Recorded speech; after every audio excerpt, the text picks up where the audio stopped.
What's up, everyone? Welcome to another episode of Mav Bites.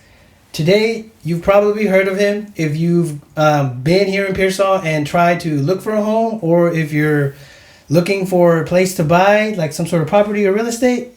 You've probably came across his name before, Mr. Stephen Williams. Thank you so much for being here, sir. Thanks, Oscar. It's my pleasure to be here. I'm really excited. I've always had the utmost respect for Mav Bites, up until y'all invited me to be on, and now I'm not real sure about your deal here. But no, seriously, I'm happy to be here. Thanks for inviting me. So glad you're here, sir. For sure, at the beginning of Mav Bites, one of the just goals of ours was to get, one of the main figures out there that's doing business out in the community and doing things throughout the community, and your name always stood out for us. I know there's other people that sell homes and properties, but there might be, yeah. I only ever see your name out there, and I don't know if that's a testament to your marketing or just, I see you're active on Facebook all the time.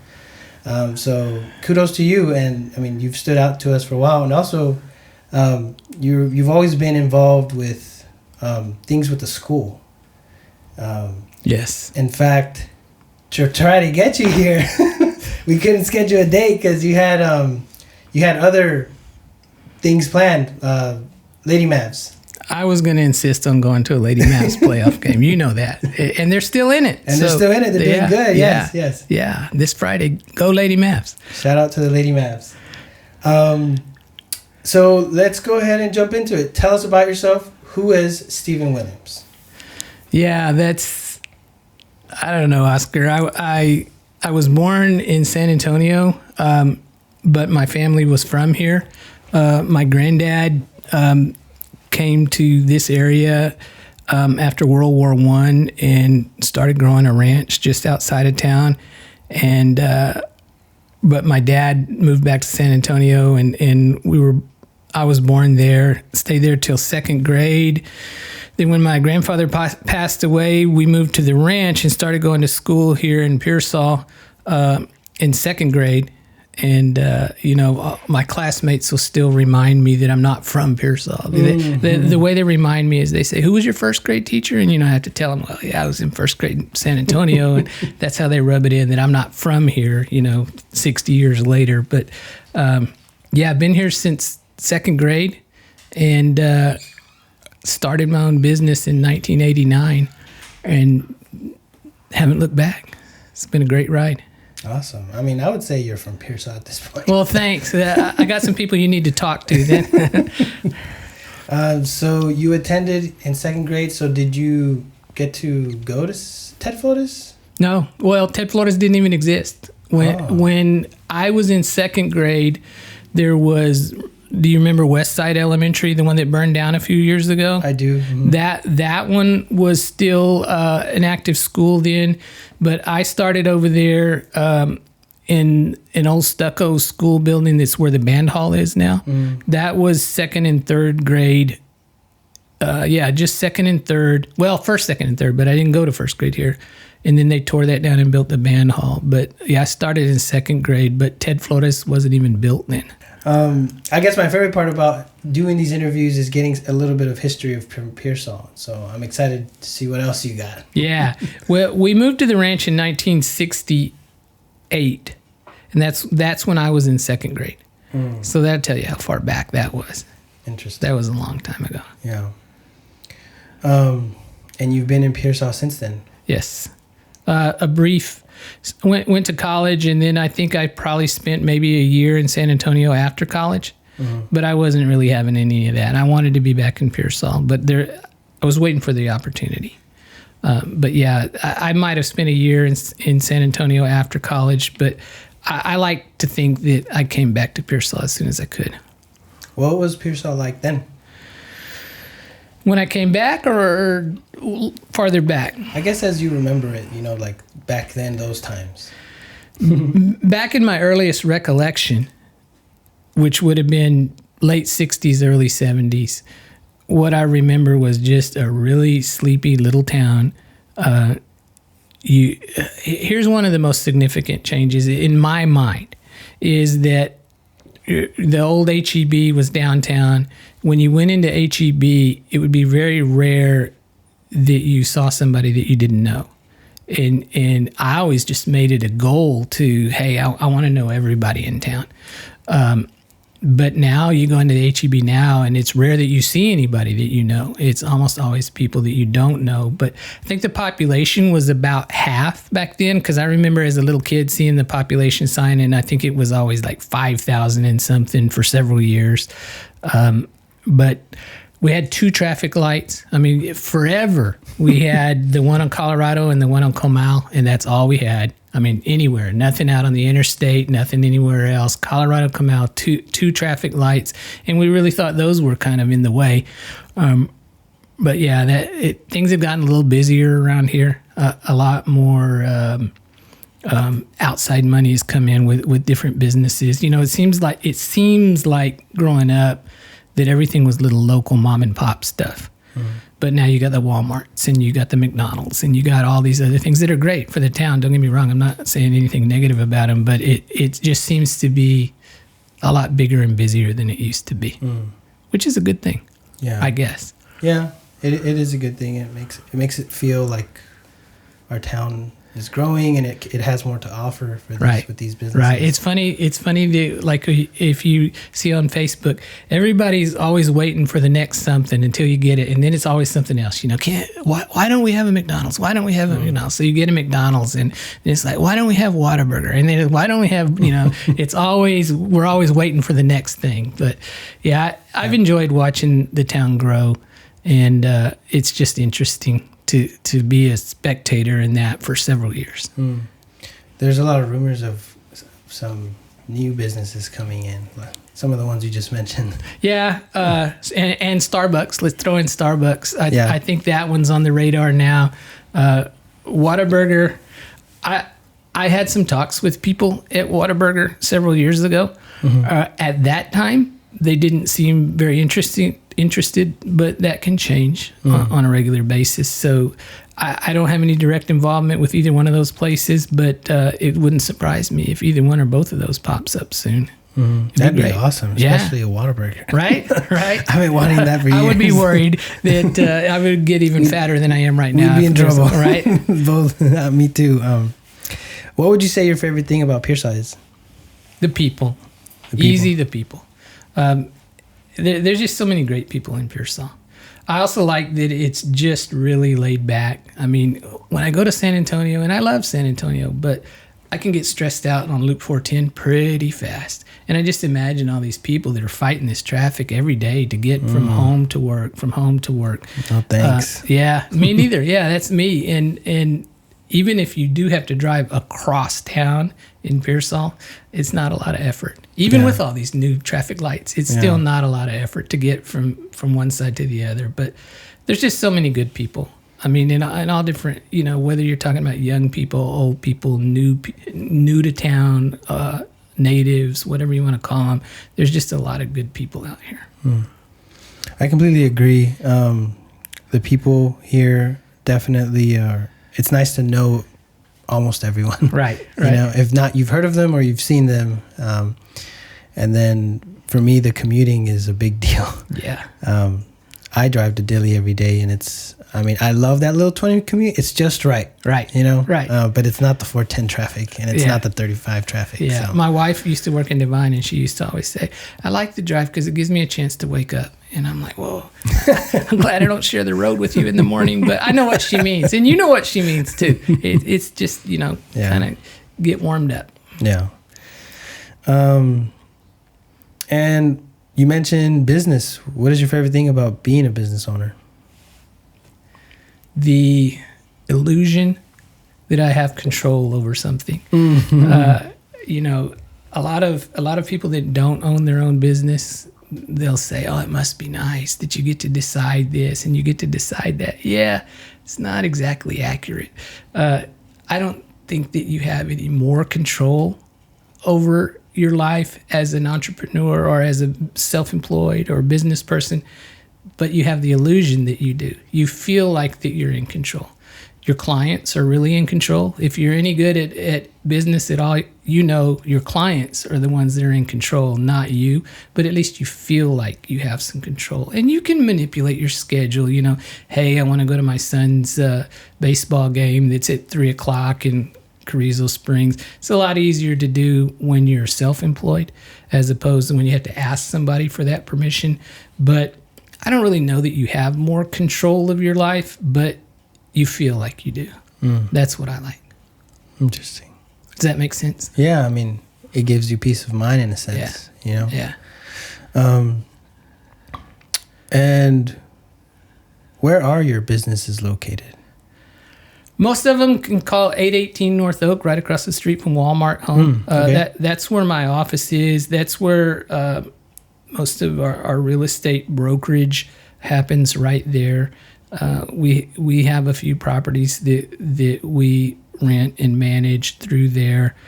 We have a little mini storage down the street, but as far as mini storages go, it's probably the smallest one in town. And we have a little ranch outside of Pearsall that we raise some cattle on. But and as of today, we're the owners of Cowpokes. Everything's in Pearsall. I mean, we have a couple of rental properties that are outside of Pearsall, but most of them are right there. I've joked with people that I can make a live in a quarter of Pearsall because so much of my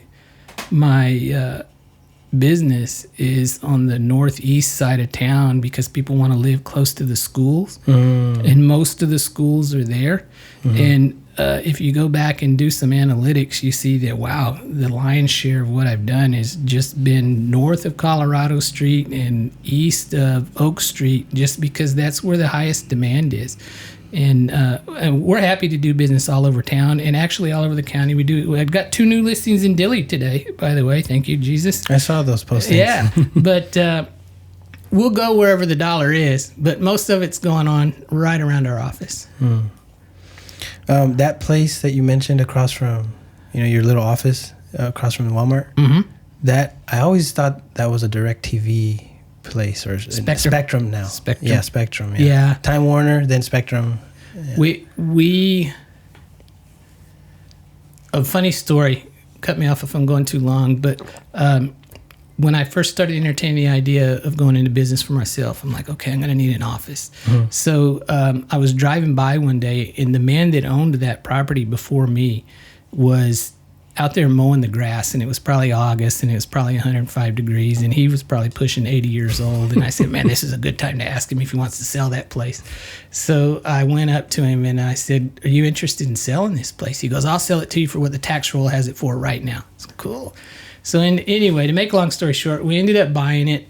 We put a little rinky-dink portable building there, and because that's all I could afford the first few years, and we had that for a while, and then we built our office, but we were leasing to what was at that time Time Warner down the street, where, remember what was there before McDonald's?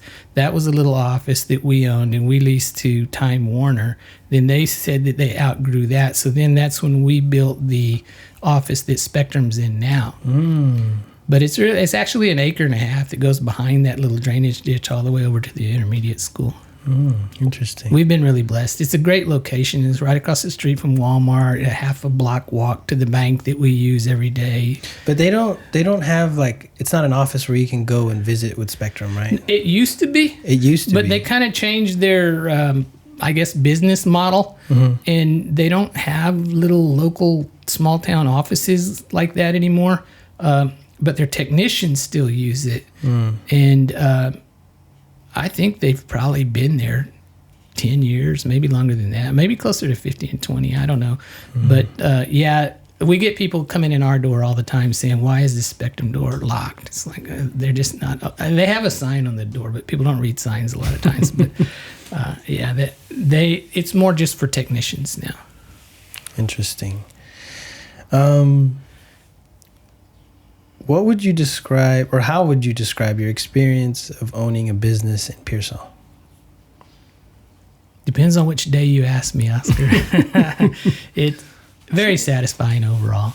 I really like being able to help people into home ownership, buying a little ranch that they want, whatever the case may be, finding them a good commercial location to start their business or grow their business. But very satisfying to be able to help people. The market changes all the time. We have good days, we have bad days, but overall, I think I could see myself doing this for the rest of my life.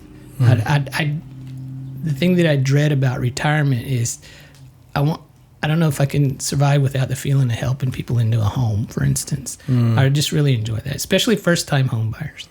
So it's been pretty satisfying. And what would you say inspired you to decide to start your own business? I think it's probably a hybrid of a couple of things. Number one, my granddad that I alluded to earlier, in fact, if you go into my office and look right above the counter there in the front, there's a painting that my dad painted because he was a very established and excellent painter, did watercolors. And he painted this little storefront or store that my grandfather started in Hines, Texas. I'm going to guess you don't know where Hines, Texas is, but yeah, because there's not much to it anymore, but it's kind of south of Charlotte on the way to Cotulla on Highway 97. But back right after World War I, when my grandfather came to this area, he bought, his first purchase was this property right there in Hines, and it was on the railroad and it was on the highway, which I don't know what the status of the highway was at the time, but the thing was he had a store that was it was a railroad depot, post office, and general store. And so he had it going on. He was busy left and right, and I think I got a little of his business spirit. That combined with when I first came back to Pearsall, I was blessed to be offered a job by a lady named Opal Wilson, who had an insurance and real estate office, and this was going on in 1984. And she offered me the job. I had no idea. I didn't know anything about either one of those fields, but I learned them fairly quickly. And at one point, and she was starting to ease into the idea of retirement. She wasn't retired yet, but her fishing weekends kept getting longer and longer to where it was like, man, she's only showing up in the middle of the week once or twice. But anyway, I started thinking, hey, man, this is not going to last forever. And I'm not real sure that I couldn't do all this all on my own. So I started with her in 84, but in 89, I decided, I think I could do this myself. So that's when we bought that portable building and that piece of property that I was talking about, this next door to Pizza Hut across from Walmart, and just tried it on our own. And haven't looked back since. Was that a scary move? Oh, yeah. Words cannot express. I was talking to my wife about that here recently, that I was like, what happens if I quit here and go to work for myself and find out that I can't even get the first client, that that nobody wants to do business with me? And that's a real possibility. It's like, what happens if my own parents won't, do business with me, or nobody will? And yeah, that kept me up at night. But it quickly went away. I opened the doors and immediately get people talking to you and start, and you're not going to get rich right off the bat, but you start seeing that, hey, there is something to this. I think I can make this work. So every year I just get a little bit more comfortable with the idea that I think I can make a career out of this. But yeah, those first few days, weeks, and months, it's like, man, I don't know if there's anybody out there that wants to do business with me. The 5 years that I was doing the same thing for somebody else, you always have the thought, well, they're coming in here because of her, because she's the owner. Which was, I'm not saying that wasn't the case. I'm sure it was the case, but I didn't know whether that was going to translate to me. But yeah, I've had so much support. And, thanks be to God, number one. But number two, my family always had a good reputation before me, starting with my grandfather. I still, to this day, and I'm always doing the math in my head. It's like, wait a minute, how long ago was it? Because I'll have people to this day say, I remember your granddad. He was a heck of a businessman. And I'm like, he passed away in 1966. But, I'm doing the math. But these are old guys, but successful guys. And they're saying, I remember your granddad. He was a heck of a businessman. And then my dad was county judge here for 16 years and pretty well respected, I believe. And I think that their reputation kind of helped pave the way for me a lot. I was going to say a little bit, but no, a lot. Mm-hmm.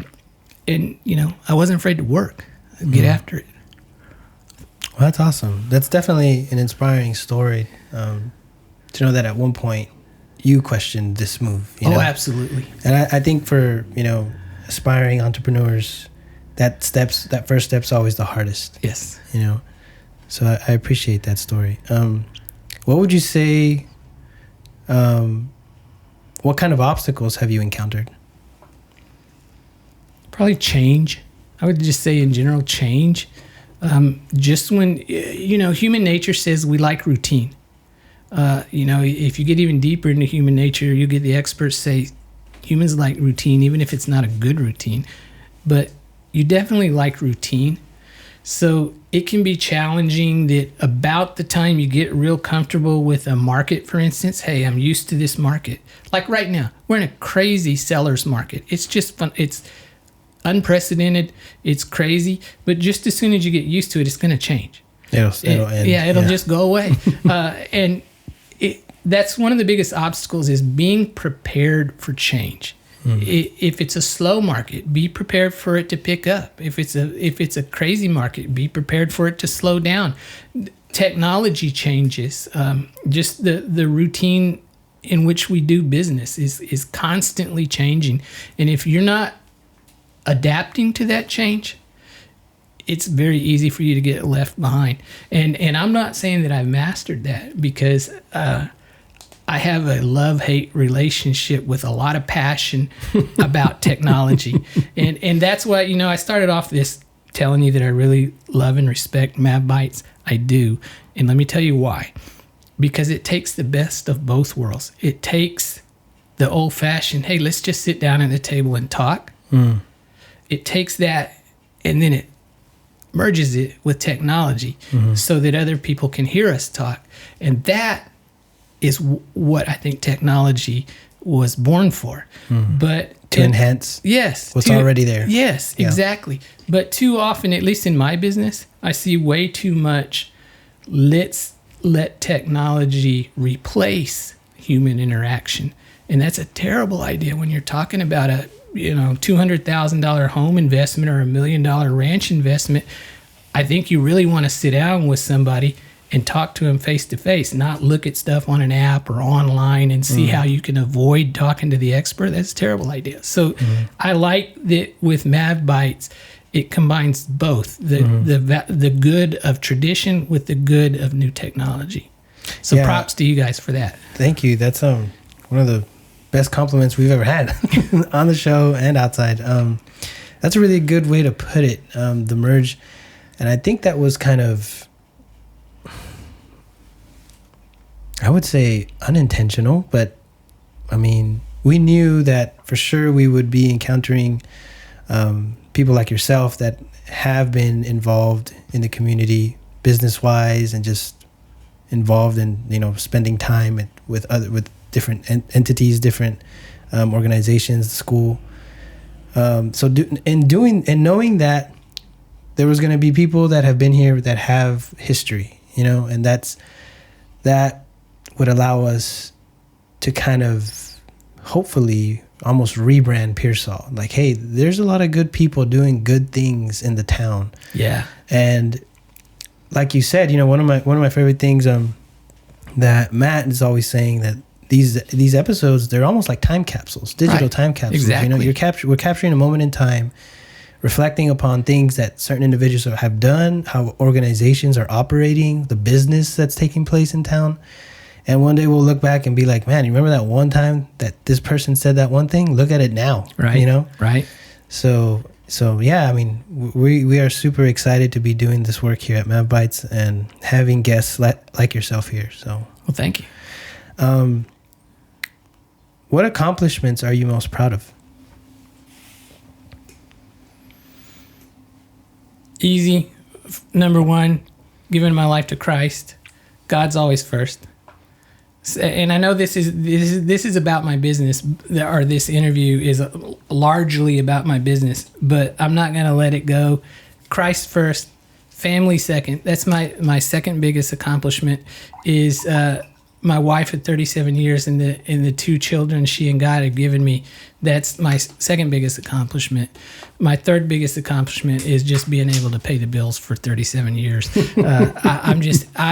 I like I said, going back to your previous question, I was legitimately concerned. Am I going to have a client?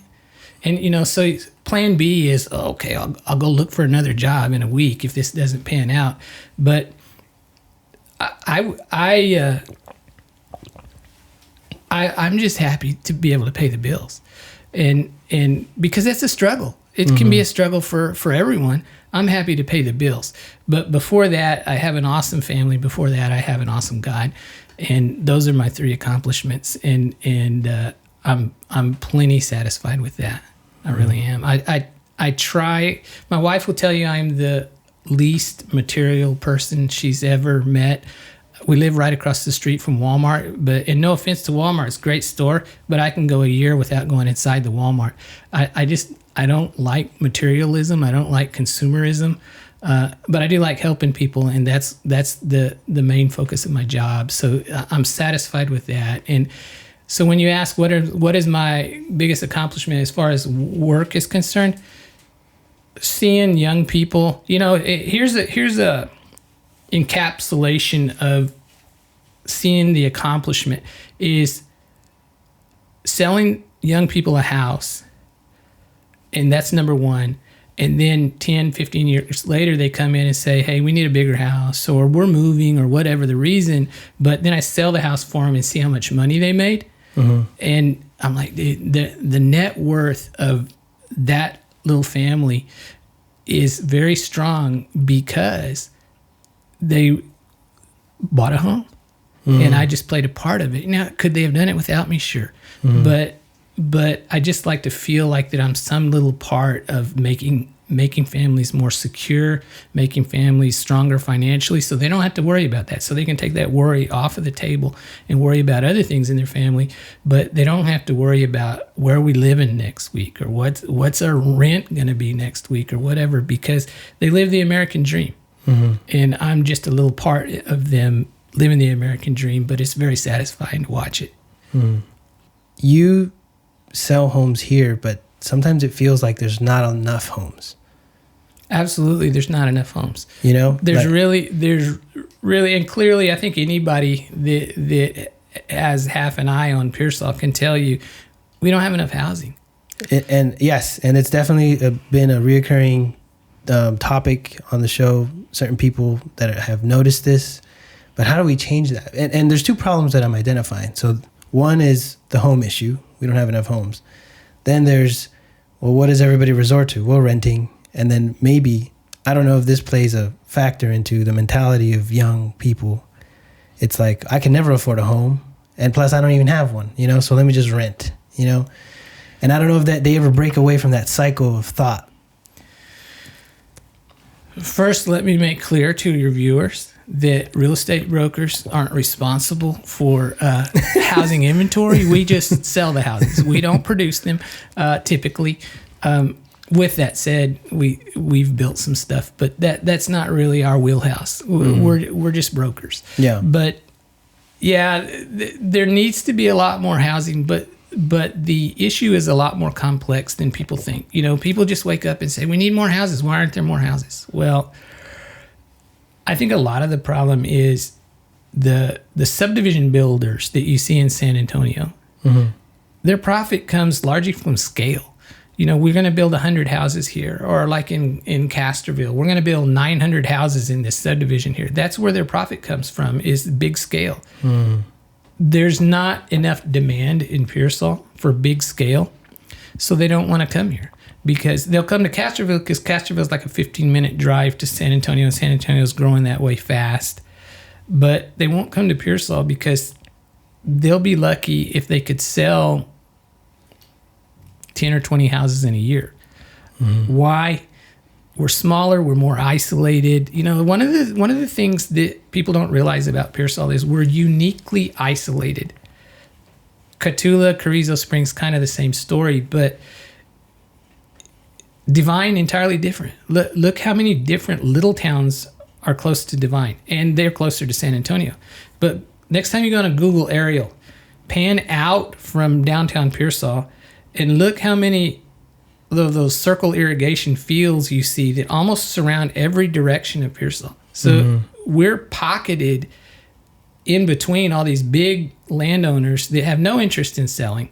It's not going to do them any good to sell 100 acres. Ranchers. You know, these guys, they have tremendous net worth. Have other use for their land. Yeah. And so that's almost in every direction. So it's very hard for our city to expand because it's the acreage around Pearsall is not readily available. But then also the other issue is the closest town is Dilley is 15 miles away.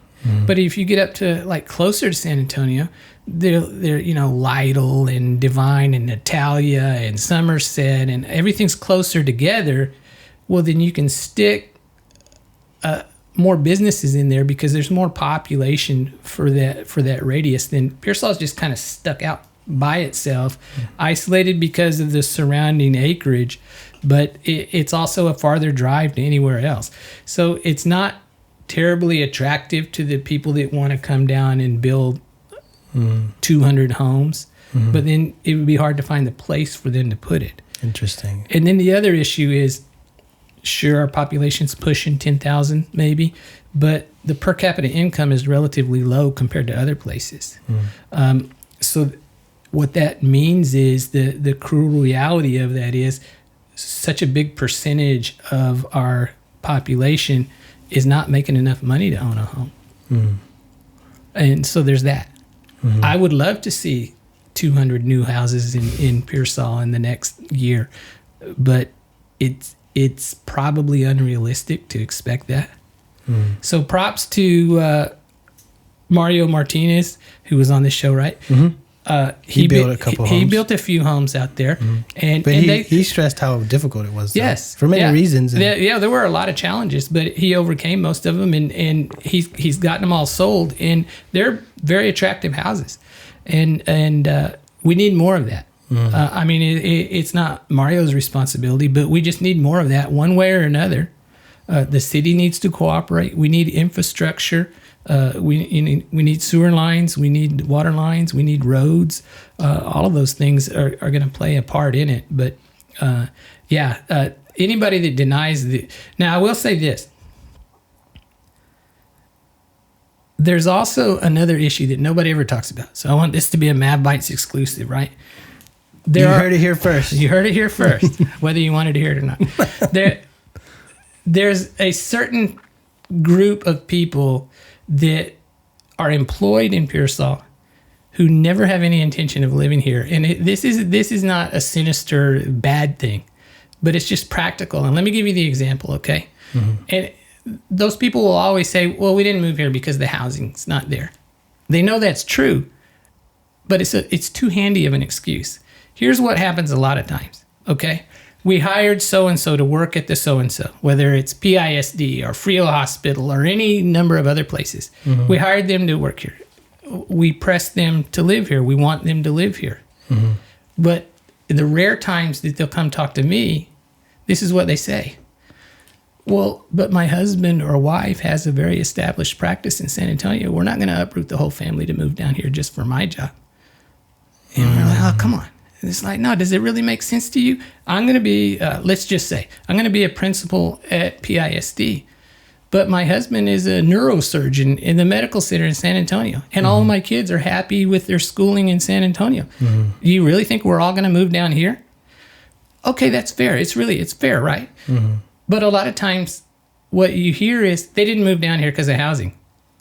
That's not always true. No, they blame the housing, but right. Really they had no intention. Right. And you can't blame them. If I'm in their shoes, I'm not going to move. I'm not going to uproot my whole family to move to any town if we're happy where we are. I'm just taking a job here. So it's all legit and it's all fair, but it's a bad reflection when they say, we just didn't move here because of the housing. Yeah. They didn't move here because it wasn't practical to move here, but that doesn't sound as good coming out of their mouth. So they just say, yeah, it's because of the housing. Yeah. And I mean, in comparison, we don't have as much as San Antonio does, and yeah, but when you say as much, we don't have as much traffic that we talked about. True. There's a lot of advantages to moving here. Yeah. But the point is, it just doesn't make sense for everyone who works here to live here. Mm-hmm. It just depends on the individual situation. Yeah. No, I mean, I think you tapping into that, because I mean, I know the schools struggle with teacher retention, Right. for the same problem, Right. Maybe. I mean, it's easy to say, well, the school's just not for me here, and it's like, Yeah. well, I mean, the first question that I would encourage people to ask, at least of themselves, is, so that person that you just hired to work here, what do you know about their family? Mm-hmm. Nothing. Well, maybe you need to check into that, or maybe you don't. That's another valid point. Maybe you don't, because it doesn't matter. But if you do check into it, you find out they were never going to move here. They have a super happy life wherever they're coming from. And it just doesn't make sense for the whole family to move for one person, because especially if it means now the other spouse has to commute back to work. What have you accomplished? So I get it, but it's frustrating to me as the real estate agent when you hear, oh, so-and-so's not moving here because of the lack of housing. And it's like, yeah, so-and-so actually never asked me if there was a place to live here. They didn't even try. No, they didn't even try. So that's when you start scratching your head and going, let's put two and two together. And then you start hearing the stories about people that say, would you expect me to move here if my wife is super successful in San Antonio, and my kids, he's the quarterback of the football team, and my daughter's, in this club, and blah, blah, blah. Are we all going to uproot and move to Pearsall just because my spouse got a job here? That doesn't make any sense. I just welcome people to think about that. Mm-hmm. It's not always about lack of housing. Yeah. And it also frustrates people that hear that, well, we didn't move here because of lack of housing, and they're sitting there with a rent house that's empty because they can't find a good renter. And it's like, I wish they would have called me. I would, maybe it wasn't really about housing. Yeah. For the younger viewers, or just someone who hasn't purchased any real estate, can you describe in general what the process of buying a house is like?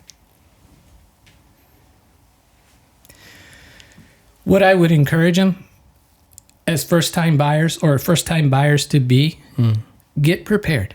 Don't just wish that you owned a house. That's not going to cut it. Now, that doesn't mean you can't come talk to me first. But here's what I'm going to tell you. Here's my opportunity to just tell you now. Get your financial house in order. You don't have to be rich. You don't have to have a mountain of cash. You don't have to have perfect credit. But if all of those are a dumpster fire for you, go ahead and start working on getting that right. Have a little bit of cash. If you've got hiccups in credit, try and get them fixed. Try and get them cleared up. Don't buy the $60,000 Mustang right before you go talk to somebody about buying a house. But yeah, get your financial house in order. And the one thing that I would emphasize to young people is it's the American dream for a reason. It's been the American dream ever since I've been alive, and probably a lot longer than that. But home ownership is the American dream. That's what they've said forever. That's what they'll continue to say. And it's the American dream because it brings stability and worth to your family, financial worth to your family. So there's a lot of Americans out there who always struggle to save any money at all, but now they have, because they're homeowners, they have, whatever, $10,000, $100,000, whatever, in equity in their home. And that's the only way they were ever going to save money, is by having that savings account that you actually live in. So it's a good aspiration to become a homeowner. Don't think less of yourself if you can't be one, but it's a good aspiration. It's a good goal, and just work towards it. If you're not ready, you can get ready. And it's not. Here's another thing that I see a lot of times is people feel like it's too much of a challenge, so they won't ever try. Those people are probably misinformed. Even if you're not ready right now, if you come to talk to me tomorrow and the lender who's going to review your credit says you're not ready right now. You're probably going to be ready soon if you commit yourself to that goal. And in 37 years, I don't remember anybody coming back to me saying, I wish I'd have never let you talk me into buying a house. I've never heard that come out of anybody's mouth.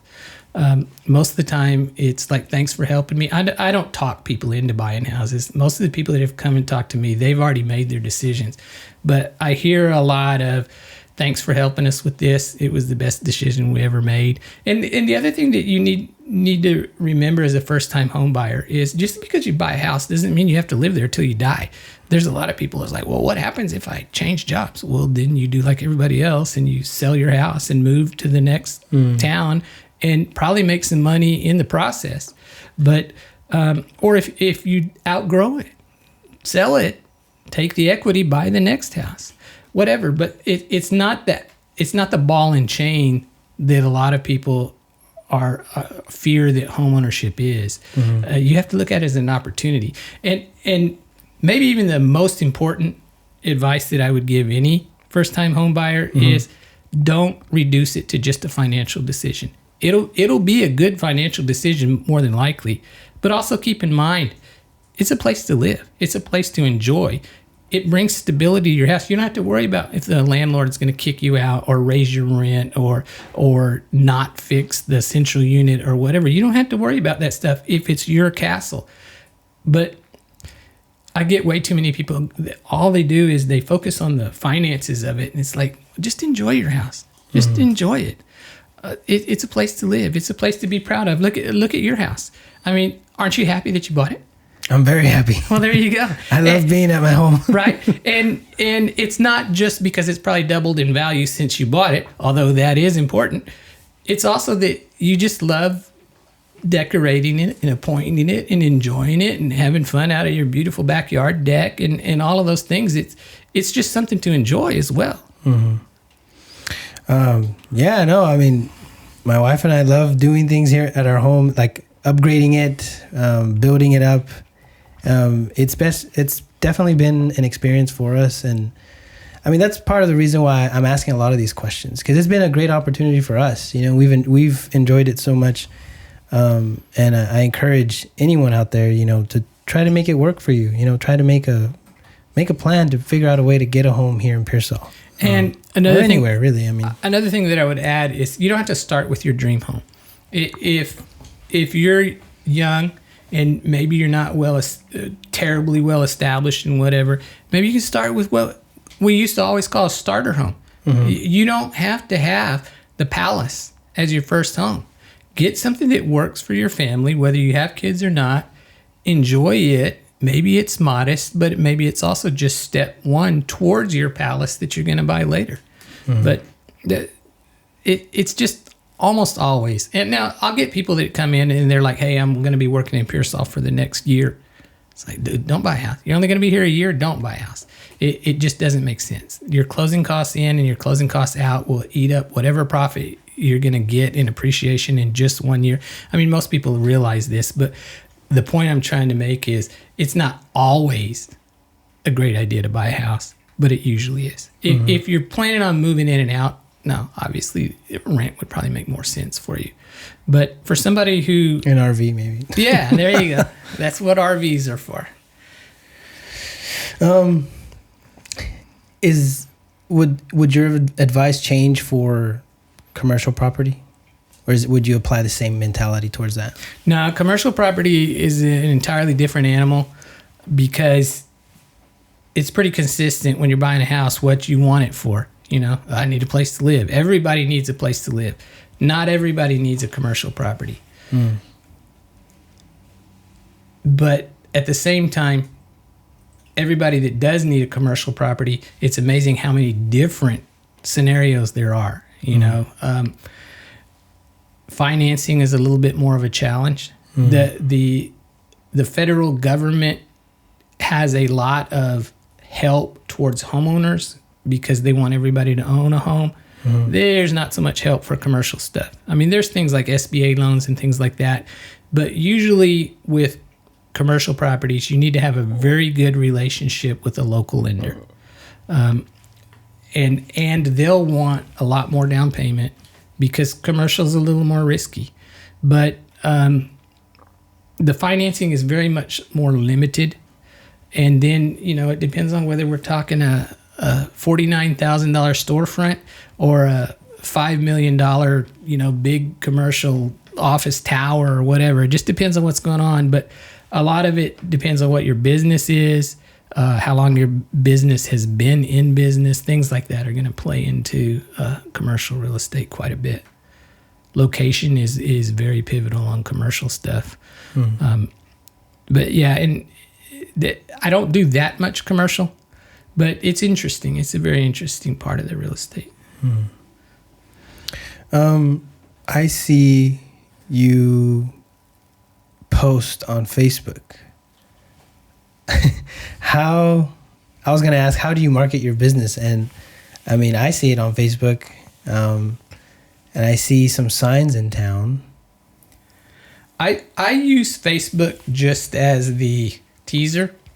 We don't really do any serious marketing on Facebook. And a lot of people would argue we don't do any marketing on Facebook. Mm-hmm. In fact, most, if not all of my posts that involve real estate on Facebook say we don't sell via Facebook.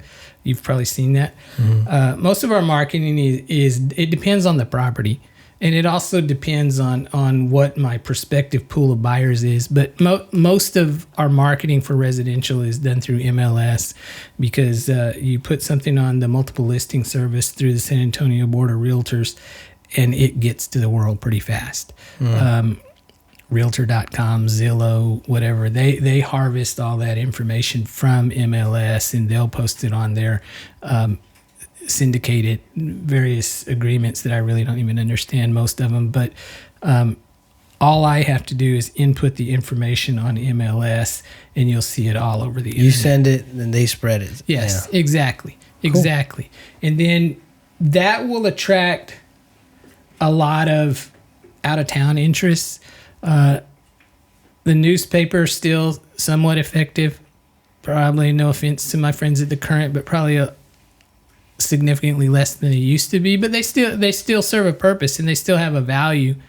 And then yard signs depends on what the property is, but amazingly, a lot of word of mouth. In a small town like this, a lot of it is just word of mouth.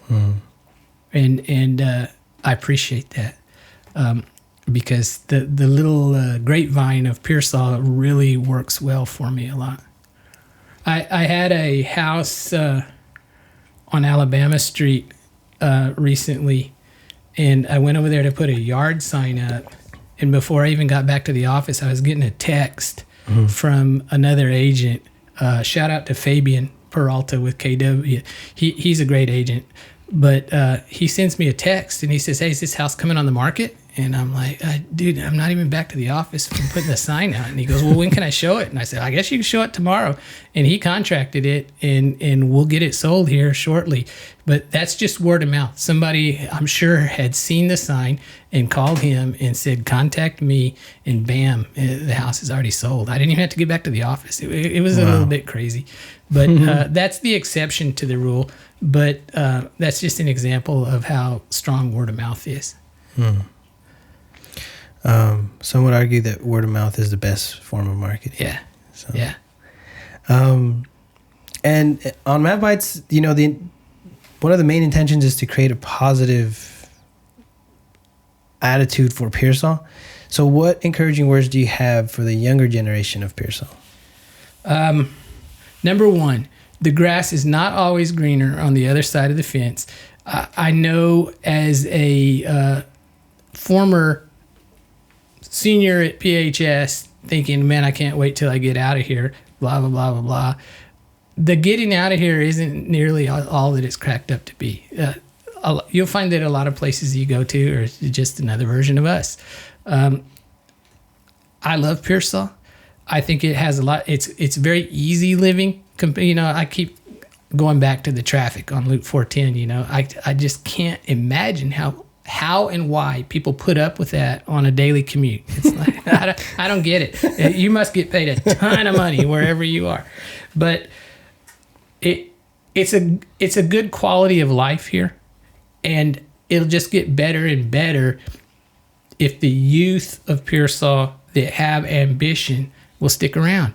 And that's a lot of what you're doing. That's a lot of what the career day that Matthew and I and my daughter and a lot of people from the school are going to try and put together and show people that there's opportunity beyond what you know about. But it doesn't have to be beyond the Pearsall city limits either. And we've got a lot of very talented, smart kids that come out of PISD. And I'd like to keep as many of them around as possible. But what I want them to be exposed to is what their alternatives are. And I think that our career day, when we ever do get that past step one, is going to be a big step on that. But it's just a great place to live, don't you think? I completely agree with that statement. That entire thing. Yeah. We need help, and a lot of good people have left, and if they were to come back, I think they'd do a lot of good here. You know? Right. But then there's also a lot of people that come to town with a lot of talent and a lot of skill, and they adopt our town as their own.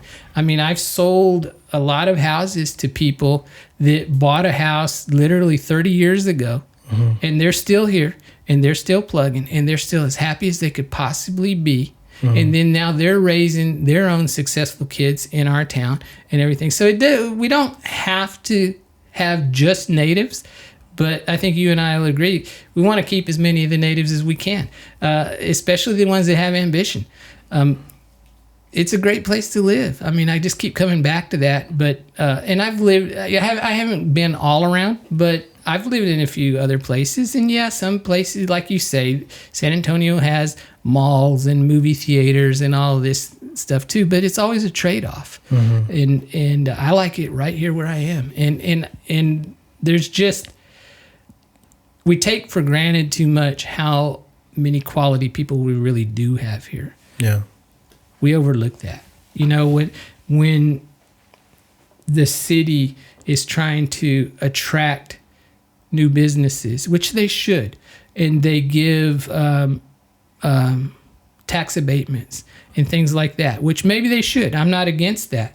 But let's not ignore the people that are already here, making this town a great place to live already. They at least need encouragement. You know, all of the successful businesses here, they need encouragement, you know, and they need support. Whether they've been here for forever or whether they've only been here a month, they just need our encouragement. Yeah, I love that. I mean, this is why we made Math Bites. So if you're a business out there that'd like to be on here to talk about your story, come on. I love that so much. And we're at right around 15 minutes now. A little over now. Knew that was going to happen. So I think, do you have any ideas on how to help Pearsall grow? Yes. Maybe even a couple of good ones. I think that we need to, we being all of us, Oscar, Steven, city officials, county officials, school officials, we need to be figuring out how to enhance our workforce. And there's probably several different ways we could do that. I don't know which ones are feasible and which ones aren't. And I'm not going to have any original ideas here, Oscar. But I think that if we had some more college classes here, and I know that we have several, but even if we could get a full-blown campus here of some kind, I think that would help a lot. Another thing, and I'm not going to be able to articulate this well, but it's in my head. It's not going to come out smoothly. But if there was some kind of industry that would join forces with our high school to say, we want to start a program to train fill in the blank. nurses, electricians, plumbers, welders, butchers, whatever. We're going to start a program at PISD and train people so that when they get their high school diploma, they also get a certificate that says they're ready to go to work for us at the plant that we're going to build in Pearsall. And we're going to employ hundreds of people that are already trained because of our partnership with the high school.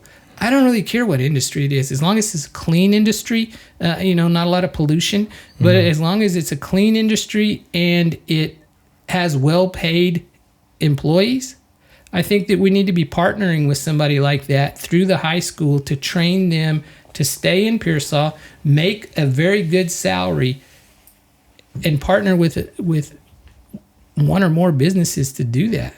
That we have too much unskilled labor, and a lot of them just need the opportunity. They just need the hand, the helping hand. And if we could get a business to partner with the high school, I think we could help a lot of people for generations.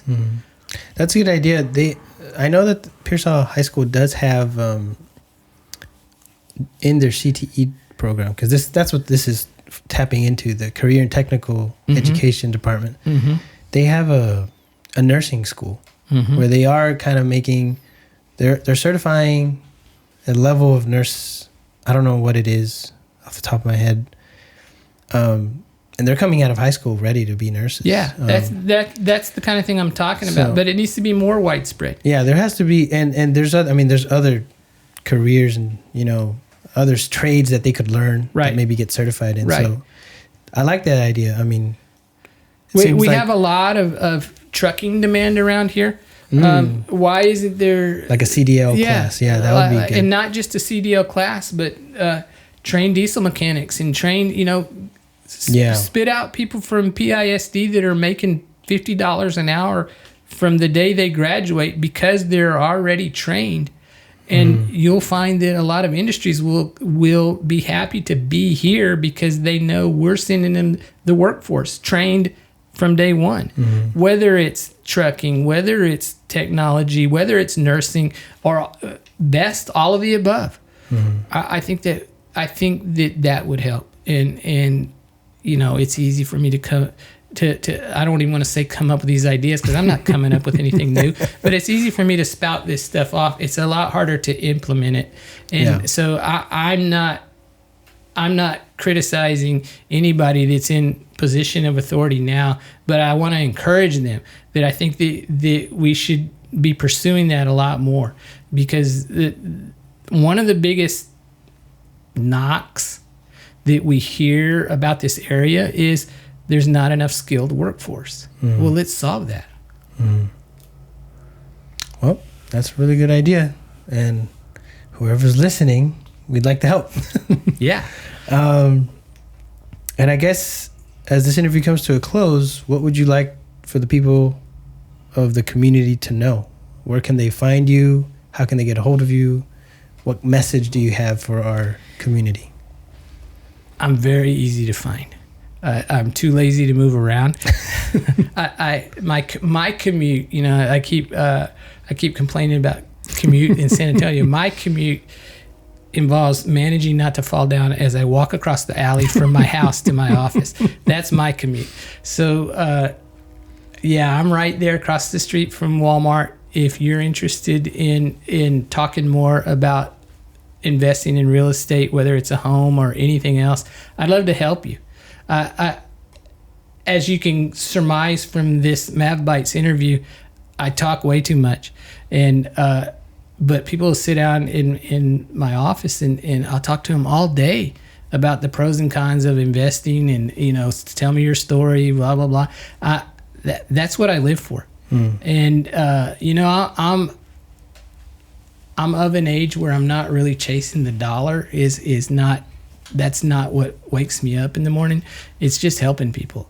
Now it's just helping people. Let me share what I've learned. What I used to tell my son all the time is, I'm not a genius, but I've been around the corner that you haven't been around yet. I can tell you what's on the other side of the corner. Come into my office. Let me tell you what is in store for you if you're considering buying real estate. 37 years of experience. There's a little bit I've learned in 37 years, and I'll share it with you. What I want Pearsall to know, you've got so much to offer as a community. You've got so much to offer. There's people working hard every day to make this community better, and not Mav Bites is one of them. Again, I can't applaud you guys enough, but there's political leaders, community leaders, business leaders. They're all out there with the same goal in mind, which let's make this a better place to live. And I applaud them all, and I support them all. And if we just work together, there's no telling what we can accomplish. But I've enjoyed living here. I drug my wife down here after I met her in college, and she's been here ever since. And she loves it. My daughter's moved back here. She could have gone anywhere. Her job is a work from home job. So Yes, we got one. Yes, we got one. We got two because we got her husband too. Oh, there you go. So yeah, it does happen. I see it happen, and there's you guys emphasize the young people, and you should. That's the future.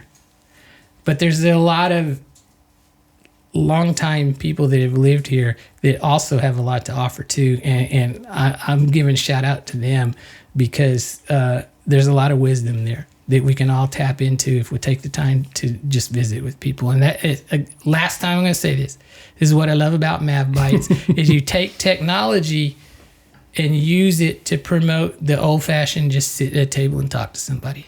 Yeah, and my favorite thing to do is just listen. Yeah, there you go. Well, you're good at it. So I'm a perfect... If you put up with the last hour, you're good at it. We're a match. Alrighty, well, I have very much enjoyed the time here with you, Mr. Same. Williams. Same. Thank you so much for sharing your wisdom with Mav Bites. Well, I'm glad you invited me. I don't know about the share the wisdom, but thanks for having me. Thank you. That's it, guys.